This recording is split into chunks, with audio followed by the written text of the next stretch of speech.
Dear friends, welcome to fortune spot. ஒரு நாளைக்கு நீங்கள் எவ்வளோ நேரம் முழு கவனத்தோட படிக்கிறீங்க? நான் ஏன் இதை கேட்குறேன்னா, நீங்கள் ஒரு நாளைக்கு 5 மணி நேரம் இல்லை 10 மணி நேரம் கூட படிக்கலாம். ஆனால் நீங்கள் எவ்வளோ நேரம் படிக்கிறன்றதை விட எவ்வளவு நேரம் முழு கவனத்தோட படிக்கிறீங்கன்றது தான் முக்கியம்.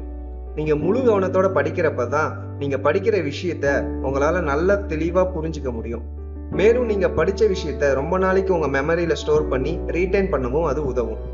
ஆனால் இன்னைக்கு இருக்கிற காலகட்டத்தில் நம்ம ஒரு விஷயத்த முழு கவனத்தோடு செய்கிறதுன்றது ரொம்பவும் சவாலான ஒரு விஷயம். ஏன்னா நம்மளை டிஸ்ட்ராக்ட் பண்ணுறதுக்கு இங்கே பல விஷயங்கள் இருக்குது. உதாரணத்துக்கு நீங்கள் படிக்கலாம்னு புத்தகத்தை எடுத்து வைக்கிறப்ப தான் உங்கள் ஃபோனில் இருந்து ஒரு நோட்டிஃபிகேஷன் வரும். அந்த நோட்டிஃபிகேஷன் என்னன்னு பார்க்க போய் அப்படியே சோஷியல் மீடியா, யூடியூப்னு ஸ்க்ரால் பண்ண ஆரம்பிச்சிடுவோம். இன்னும் சிலர் ஒரே ஒரு கேம் மட்டும் விளையாடிட்டு படிக்கலாம், இல்லை ஒரே ஒரு எபிசோடு மட்டும் இந்த வெப் சீரிஸில் பார்த்துட்டு போய் படிக்கலாம்னு நினச்சி 1 மணி நேரம் 2 மணி நேரம்னு அதுலேயே டைம் வேஸ்ட் பண்ணிடுவாங்க. ஆனால் நீங்கள் இந்த மாதிரி டிஸ்ட்ராக்ட் ஆகாமல் முழு கவனத்தோடு எப்படி படிக்கிறதுன்னு தெரிஞ்சுக்கணுமா? அப்போ இந்த வீடியோ ஸ்கிப் பண்ணாமல் ஃபுல்லாக பாருங்கள் அண்ட் இதில் சொல்லியிருக்க ஐடியாஸை இம்ப்ளிமெண்ட் பண்ணுங்கள். ஸோ மை டியர் ஃப்ரெண்ட்ஸ், நீங்கள் இன்னும் நம்ம சேனல் சப்ஸ்கிரைப் பண்ணிங்கன்னா சப்ஸ்கிரைப் பண்ணிக்கோங்க. அப்படியே பக்கத்தில் இருக்க பெல் ஐக்கானை ப்ரெஸ் பண்ணிக்கோங்க. அப்போ தான் இந்த மாதிரி யூஸ்ஃபுல்லான வீடியோஸ் உங்களுக்கு வந்துகிட்டே இருக்கும். வாங்க இப்போ வீடியோக்குள்ள போகலாம்.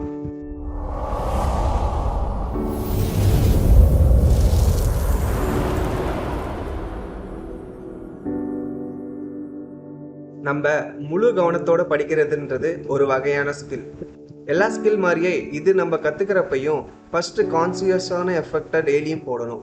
அதுக்கப்புறம் ஒரு சில வாரங்கள்லேயே நம்ம நல்ல ரிசல்ட்ஸை பார்க்கலாம்.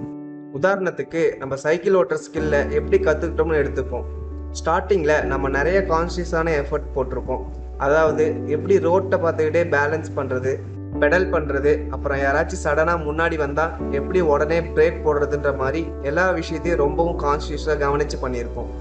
அதுவே ஒரு சில வாரங்கள் ஓட்டி ப்ராக்டிஸ் பண்ண அப்புறம் நம்ம ரோட்டை கூட சரியாக பார்க்க மாட்டோம். ஆனால் ஒரு இடத்துலேருந்து இன்னொரு இடத்துக்கு ஈஸியாக சைக்கிள் ஓட்டிகிட்டு போயிடுவோம். இதே மாதிரி தான் நம்ம படிக்கிறப்ப முழு கவனத்தோட படிக்கிறதும். ஸ்டார்டிங்கில் கொஞ்சம் கான்ஷியஸாக எஃபர்ட் போட்டு டெய்லியும் ப்ராக்டிஸ் பண்ணாவே போதும். ஒரு சில வாரங்கள்லேயே உங்கள் கான்சன்ட்ரேஷன் லெவல் இன்க்ரீஸ் ஆகிடும். ஆனால் நம்ம சின்ன வயசுல இருந்து நம்ம பேரண்ட்ஸும் சரி, டீச்சர்ஸும் சரி, படிக்கிறப்ப கான்சன்ட்ரேஷன் பண்ணி படின்னு சொல்லுவாங்க. ஆனால் அது எப்படி பண்ணுறதுன்னு சொல்லி தந்திருக்க மாட்டாங்க. ஸோ இப்போ நம்ம பார்க்க போகிற 5 டிப்ஸை நீங்கள் ஃபாலோ பண்ணி ப்ராக்டிஸ் பண்ணாவே போதும். உங்களால் ஈஸியாக உங்களோட கான்சன்ட்ரேஷன் ஸ்கில்லை டெவலப் பண்ணிக்க முடியும். நம்பர் 1 டிப் என்னன்னா, find your distractions and keep it of.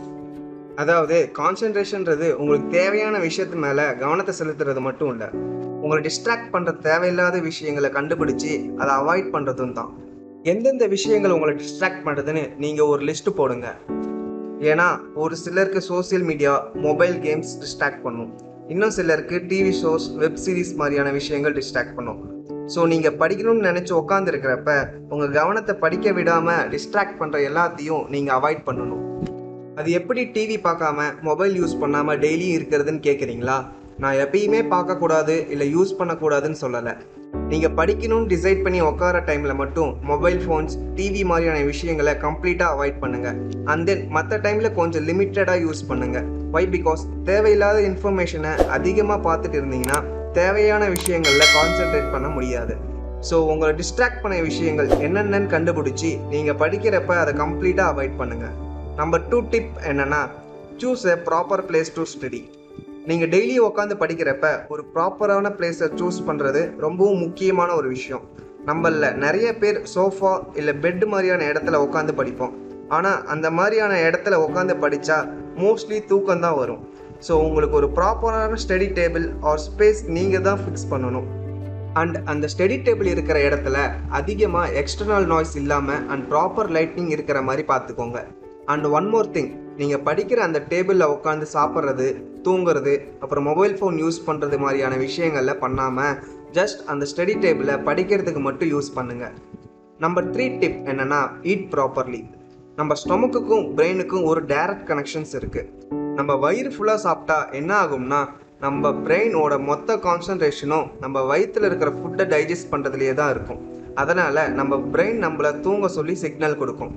சரி, சாப்பிட்டா தானே பிரச்சனைன்னு நீங்கள் சாப்பிடாம படித்தா அப்பயும் நம்ம பிரெயின் நம்ம வயிறு பசியோடு இருக்குதுன்னு அதை தான் கான்சன்ட்ரேட் பண்ணும். ஸோ இதனால் நம்ம என்ன பண்ணலாம்னா, ஒரு 70% வயிறு ஃபுல்லாகிற அளவுக்கு மட்டும் சாப்பிட்டுட்டு ஒரு 10% தண்ணி குடிச்சிட்டு ரிமைனிங் 20% எம்டியாக விடணும். அப்போ தான் நம்ம பிரெயின் ஆக்டிவாக இருக்கும், நம்மளும் ஈஸியாக கான்சன்ட்ரேட் பண்ணி படிக்க முடியும். அண்ட் நம்ம சாப்பிட்ற ஃபுட் ஹெல்த்தியாக அண்ட் ஈஸியாக டைஜஸ்ட் ஆகிற மாதிரியான ஃபுட்டாக இருந்தால் நல்லது. ஏன்னா ஆயிலி அண்ட் மீட் மாதிரியான ஹெவி ஃபுட் எடுத்துக்கிட்டால் பிரெயின் அகைன் தூங்க போயிடும். நம்பர் 4 டிப் என்னென்னா, take care of your brain. நம்ம பிரெயினை ஆக்டிவாக எனர்ஜெட்டிக்காக வச்சுக்கிட்டா மட்டும்தான் நம்மளால் கான்சன்ட்ரேஷனோட படிக்க முடியும். ஆனால் ஒரு நாளில் நமக்கு பலவிதமான டென்ஷன், ஸ்ட்ரெஸ், கவலை மாதிரியான விஷயங்கள் வந்துட்டு போகும். ஸோ இந்த மாதிரி தேவையில்லாத விஷயங்கள் நம்ம பிரெயினை அஃபெக்ட் பண்ணாமல் இருக்க நம்ம டெய்லியும் ஒரு 10 to 15 மினிட்ஸ் மெடிடேட் பண்ணணும்.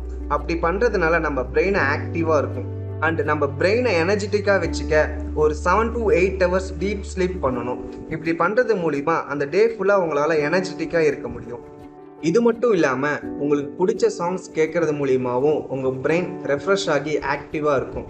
ஸோ இந்த மாதிரி உங்கள் பிரெயினை பார்த்துக்கிறதுனால நீங்கள் ஃபுல் கான்சன்ட்ரேஷனோட எப்போனாலும் படிக்க முடியும். நம்பர் 5 டிப் என்னென்னா, do positive self talk. Henry Ford என்ன சொல்லியிருக்காருன்னா, whether you think you can or you think you can't, both the ways you are ரைட்னு சொல்லியிருக்காரு. அதாவது உங்களுக்கு நீங்களே பாசிட்டிவாக என்னால் ஃபுல் கான்சன்ட்ரேஷனோட படிக்க முடியும்னு சொல்லிக்கிட்டாலும், இல்லை என்னால் கான்சன்ட்ரேஷன் பண்ணி படிக்க முடியாதுன்னு சொல்லிக்கிட்டாலும் ரெண்டும் ரைட்டு தான். ஆனால் நீங்கள் படிக்கிறப்ப உங்களோட கான்சன்ட்ரேஷன் இம்ப்ரூவ் பண்ணணும்னா நீங்கள் ஒரு தடவை படிக்க ஸ்டார்ட் பண்ணுறதுக்கு முன்னாடியும் என்னால் ஃபுல் கான்சன்ட்ரேஷனோட படிக்க முடியும் அப்படின்னு சொல்லிட்டு படிச்சிங்கன்னா அந்த பாசிட்டிவ் செல்ஃப் டாக் உங்கள் சப்கான்ஷியஸ் மைண்டில் ரெக்கார்ட் ஆகி ஒரு கட்டத்தில் நீங்கள் கான்ஷியஸ் எஃபர்ட் போடாமலே உங்களால் ஃபுல் கான்சன்ட்ரேஷனோட படிக்க முடியும். ஸோ மை டியர் ஃப்ரெண்ட்ஸ், இந்த வீடியோ உங்களுக்கு ஹெல்ப்ஃபுல்லாக இருந்திருக்கும்னு நான் நம்புகிறேன்.